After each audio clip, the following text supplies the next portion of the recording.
धर्म की रक्षा करूंगा। न्याय मेरा कर्तव्य है, तो आओ सामना करो। यह युद्ध तुम्हारी हार से होगा। स्वर्ग और पृथ्वी के बीच जब धर्म और भक्ति की परीक्षा होती है, तब देवताओं को भी निर्णय लेना कठिन हो जाता है। ये कथा उस समय की है जब हनुमान अपने प्रभु श्री राम के आदेश से एक विशेष कार्य के लिए निकले थे। उनका लक्ष्य था एक महान भक्त की रक्षा करना, जिसकी आयु पूर्ण हो चुकी थी। परंतु उस दिन उनके मार्ग में स्वयं मृत्यु के देवता यमराज खड़े थे। पृथ्वी पर एक छोटा सा गांव था जहां रामदास नाम का एक वृद्ध भक्त रहता था। वह जीवन भर श्री राम का नाम जपता रहा। हर सुबह वह राम राम का कीर्तन करता और हनुमान चालीसा का पाठ करता। एक दिन अचानक वह गंभीर रूप से बीमार हो गया। यमलोक में चित्रगुप्त ने यमराज से कहा, महाराज, रामदास की आयु पूर्ण हो चुकी है। यमराज ने अपना कालदंड उठाया और पृथ्वी की ओर प्रस्थान किया। उसी समय किष्किंधा के पर्वतों पर बैठे हनुमान जी को अपने भक्त की पीड़ा का आभास हुआ। उन्होंने ध्यान लगाया और देखा कि यमराज स्वयं रामदास को लेने जा रहे हैं। हनुमान जी बोले, जब तक मेरे भक्त की सांसों में राम नाम है, उसे कोई नहीं ले जा सकता। वे आकाश मार्ग से बिजली की गति से पृथ्वी की ओर बढ़े। रात का समय था। आकाश में काले बादल छाए थे। अचानक आकाश में दो दिव्य शक्तियां आमने सामने आ खड़ी हुईं।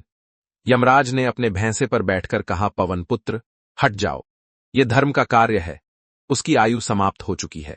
हनुमान जी ने हाथ जोड़कर उत्तर दिया, धर्म का आधार भक्ति है। जब तक मेरे प्रभु का नाम उसके होठों पर है, मैं उसे जाने नहीं दूंगा। यमराज ने समझाया, यदि नियम टूट जाए तो सृष्टि का संतुलन बिगड़ जाएगा। हनुमान बोले, परंतु सच्चे भक्त की रक्षा करना भी मेरा धर्म है। वातावरण में बिजली चमकने लगी। धरती कांप उठी।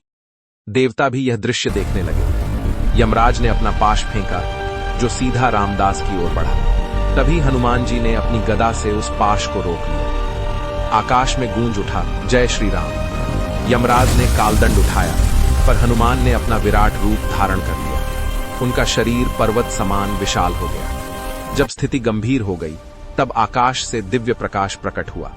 स्वयं श्री राम वहां प्रकट हुए। राम ने मुस्कुराकर कहा, दोनों ही धर्म का पालन कर रहे हैं। यमराज ने शीश झुकाया। हनुमान ने फोल्डेड हैंड्स में कहा, प्रभु, भक्त की रक्षा करना मेरा कर्तव्य है। राम बोले, रामदास की आयु पूर्ण है, पर उसकी भक्ति अमर है, उसे मोक्ष प्रदान किया जाए। यमराज ने पाश को वापस खींच लिया और कहा, हनुमान, तुम्हारी भक्ति अतुलनीय है। आज से जो भी सच्चे मन से राम नाम जपेगा, उसे मृत्यु के समय कष्ट नहीं होगा। रामदास के प्राण शांतिपूर्वक निकल गए। उसके चेहरे पर मुस्कान थी। आकाश से पुष्प वर्षा हुई। ये कथा हमें सिखाती है कि धर्म और नियम आवश्यक हैं, पर सच्ची भक्ति सबसे ऊपर है। यमराज ने हनुमान का रास्ता इसलिए रोका क्योंकि वे अपने कर्तव्य का पालन कर रहे थे, और हनुमान ने उनका सामना इसलिए किया क्योंकि वे अपने भक्त के प्रति समर्पित थे। अंततः विजय किसी की हार नहीं थी, विजय थी धर्म और भक्ति के संतुलन की।